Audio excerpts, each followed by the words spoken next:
नमस्कार दोस्तों, मैं हूं अभिषेक पांडे और आप लोग देख रहे हैं नूरा कुश्ती। दोस्तों, आप लोगों को पूर्व प्रधानमंत्री मनमोहन सिंह की कही हुई ये लाइन तो बहुत अच्छे से याद होगी कि पैसे पेड़ पर नहीं उगते और मेरे पास कोई जादू की छड़ी नहीं है कि मैं पैसे इकट्ठा कर दूं। पैसा पैसा कितना जरूरी हो गया है और पैसे से चुनाव किस तरह से प्रभावित किए जाते हैं, इसके बारे में मैं आपसे आज इस वीडियो में बात करने वाला हूं। दोस्तों, भारत का जो लोकतंत्र है उसको लोकतंत्र की जननी कहा जाता है। विश्व का सबसे बड़ा लोकतंत्र है ये, सबसे बड़ा चुनाव होता है यह। भारत में चुनाव किसी उत्सव, किसी पर्व की तरह होता है। नरेंद्र मोदी ने एक नारा दे ही दिया है कि पहले मतदान फिर जलपान, तो लोग भी अब इस बात को फॉलो करने लगे हैं। वो पहले लाइन में लगकर जाते हैं, वोट देकर आते हैं, उसके बाद वो जलपान करने की कोशिश करते हैं। एक समय था जब इस लोकतंत्र की खूबसूरती ये थी कि इसमें पंडित नेहरू, अटल बिहारी वाजपेयी, इंदिरा गांधी जैसे नेता थे जिनकी पूरे देश में एक स्वीकार्यता थी। लोग बिना लालच इनको वोट दिया करते थे। जितने भी कैंडिडेट किसी भी पार्टी के हो, किसी भी पार्टी के जितने कैंडिडेट होते थे, उनकी एक राजनीतिक शुचिता होती थी। लोग उनको जानते थे, उनका एक सम्मान था। वो अगर किसी के दरवाजे वोट मांगने पहुंच जाते थे तो लोगों को एक सम्मान भाव उसमें दिखता था। धीरे धीरे धीरे धीरे भारतीय लोकतंत्र से ये राजनीतिक शुचिता खत्म होती गई और लोकतंत्र को धन बल और बाहुबल ने अपने पाश में जकड़ लिया। अब ये भारतीय लोकतंत्र ज्यादातर पैसे के दम पर चुनाव लड़े जाते हैं। यहां पर एक एक चुनाव 8-8, 10-10 करोड़ में होता है। आप समझ रहे हैं कितना पैसा खर्च किया जाता है। तमाम सारी क्षेत्रीय पार्टियां उगाई हैं। दरअसल ये कोई राजनीतिक पार्टियां नहीं है, ये राजनीतिक गिरोह हैं। उत्तर प्रदेश हो, बिहार हो, महाराष्ट्र हो, मतलब पूरे हिंदुस्तान के लगभग सभी स्टेट की ये हालत है कि राजनीतिक पार्टियों के साथ साथ कुछ क्षेत्रीय पार्टियां ऐसी हैं जिनका अपना राजनीतिक अस्तित्व केवल इस बात से है कि उनके पास कितने धन बल और बाहुबल वाले कैंडिडेट हैं।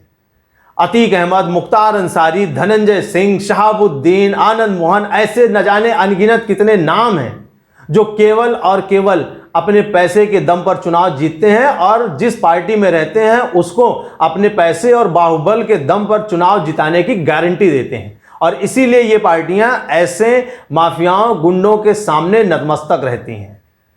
धन बल ने इतना ज्यादा चुनावों को प्रभावित कर दिया है। अब आते हैं इस मुद्दे पर कि जब श्री मनमोहन सिंह जी ने कहा था कि पैसे पेड़ पर नहीं उगते, उनकी इस बात को उन्हीं की पार्टी कांग्रेस के एक कर्नाटक के एक कैंडिडेट ने नकार दिया है। अभी जब इनकम टैक्स की रेड पड़ी, मैसूर के एक प्रत्याशी हैं जो कांग्रेस से चुनाव लड़ रहे हैं, उनके घर में और उनके भाई के घर में जब रेड पड़ी, घर के बाहर आईटी के जो अधिकारी थे वो जब बाग बगीचे की छानबीन कर रहे थे तो उनको पेड़ पर एक बक्सा दिखा, झाड़ियों में रखा हुआ। उन्होंने वो बक्सा उतरवाया और घर के लोगों को बुलवाया, पूछा इसमें क्या है। पूरा वीडियो है इसका। अगर आप गूगल पर जाएंगे और सिर्फ इतना डाल देंगे कि कर्नाटक में एक विधायक प्रत्याशी के घर पर पेड़ पर पैसे मिले, तो आपको पूरा वीडियो मिल जाएगा। बक्से को खोला गया तो उसमें 1.5-2 करोड़ रुपए। आप समझ रहे हैं, मनमोहन सिंह जी ने कहा था कि पैसे पेड़ पर नहीं उगते हैं, लेकिन कर्नाटक में कांग्रेस प्रत्याशी के भाई के घर में पैसे पेड़ पर फल की तरह लटके हुए थे, जैसे आम, अमरूद, लीची ऐसे पैसे लटके हुए थे। ये वही कांग्रेस पार्टी है जो अभी तक कर्नाटक में अपने चुनाव जीतने का दंभ भर रही है। दूसरे स्टेट में जब भी चुनाव हुआ और उसमें जो चैनलों ने सर्वे दिखाया, उसमें अगर कांग्रेस को पिछड़ते हुए दिखाया तो यही कांग्रेस पार्टी है जो उस सर्वे को सिरे से नकार देती थी।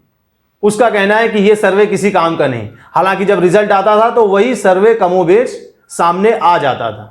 लेकिन अभी कर्नाटक में ज्यादातर सर्वे ये दिखा रहे हैं कि कांग्रेस आगे चल रही है, तो अब कांग्रेस की बल्ले बल्ले है। लेकिन ये जो घटना घटी है, ये जो पैसे पेड़ पर उग रहे हैं, इसके बारे में कर्नाटक कांग्रेस पूरी तरह चुप है। शुचिता की राजनीति करने का दम भरने वाले राहुल गांधी, प्रियंका वाड्रा, वो इस मुद्दे पर कुछ नहीं बोल रहे हैं कि आखिर ये पैसे पेड़ पर कहां से आए।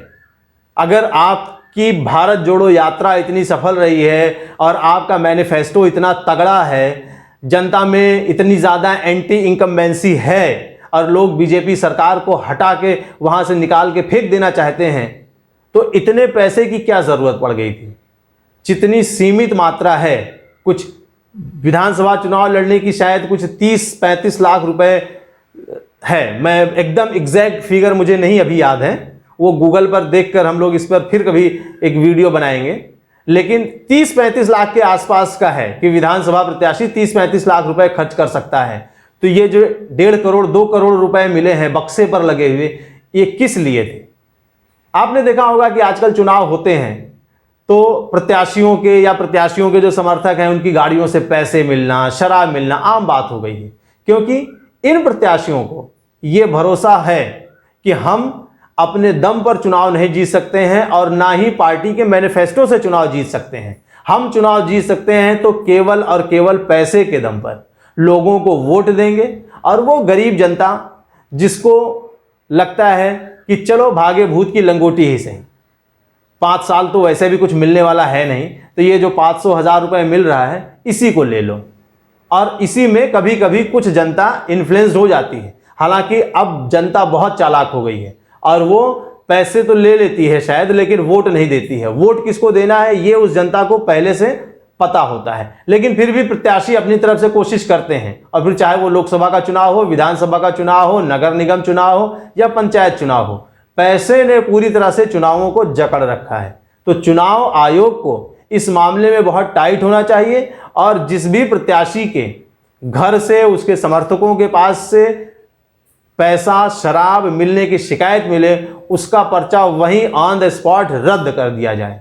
जब ऐसे 2, 4, 6, 10 केस होंगे तब इन प्रत्याशियों में अपने आप एक डर बैठेगा।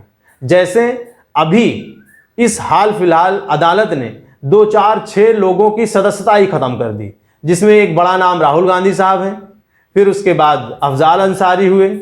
तो ऐसे लोगों की जब सदस्यता रद्द हो जाती है तब इनको समझ में आ जाता है कि हमको मंच पर खड़े होकर क्या बोलना है, या अगर हम चुनाव में जाना चाहते हैं तो हमारा जो बैकग्राउंड है उस बैकग्राउंड को हम क्लियर करें, और वरना ऐसे जो क्रिमिनल बैकग्राउंड के लोग हैं इनको पार्टियां टिकट ही नहीं देंगी, क्योंकि उनको पता होगा, उनको ये डर होगा कि आने वाले समय में इनकी सदस्यता जा सकती है।